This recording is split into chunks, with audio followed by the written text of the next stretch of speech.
Bonjour, nous sommes le dimanche 9 mars 2025, nouvelle vidéo de l'informateur. Aujourd'hui, je vais vous parler de sécurité Wi-Fi. Les box utilisent les clés de cryptage pour les clés Wi-Fi en WPA2, déjà craqué, et en WPA3, déjà craqué aussi.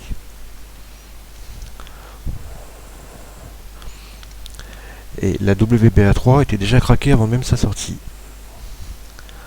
Donc ce qu'il faut bien voir, c'est que les clés diffusées par les box Wi-Fi, par le signal Wi-Fi, sont cryptées par une clé. Mais bon, la sécurité est déjà craquée. Donc il existe une solution pour contourner, pour on va dire augmenter un peu la sécurité de votre Wi-Fi, c'est d'appliquer ce qu'on appelle le filtrage MAC.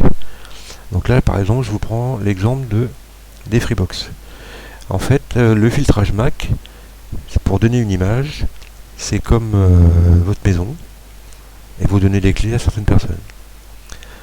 Seules les personnes qui ont ces clés peuvent rentrer dans votre maison. Pour le filtrage MAC, c'est la même chose. Vous configurez ce qu'on appelle une liste blanche et seuls les appareils figurant dans la liste blanche peuvent se connecter à votre Wi-Fi. Alors évidemment, ça donne un niveau de sécurité supplémentaire, mais comme rien n'est infaillible, le filtrage MAC peut être contourné. C'est-à-dire que chaque appareil sur un réseau a une adresse, ce qu'on appelle une adresse MAC, composée de chiffres et de lettres.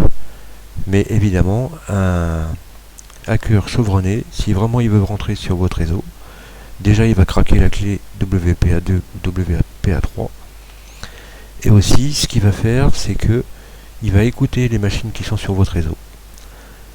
Et comme il peut pas y accéder, il va quand même essayer de trouver un moyen d'avoir les adresses MAC.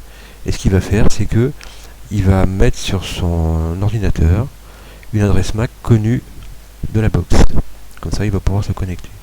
Donc c'est pas infaillible, mais ça rend quand même un niveau de sécurité supplémentaire. Donc je vous conseille de l'activer. Voilà. Bon dimanche à vous!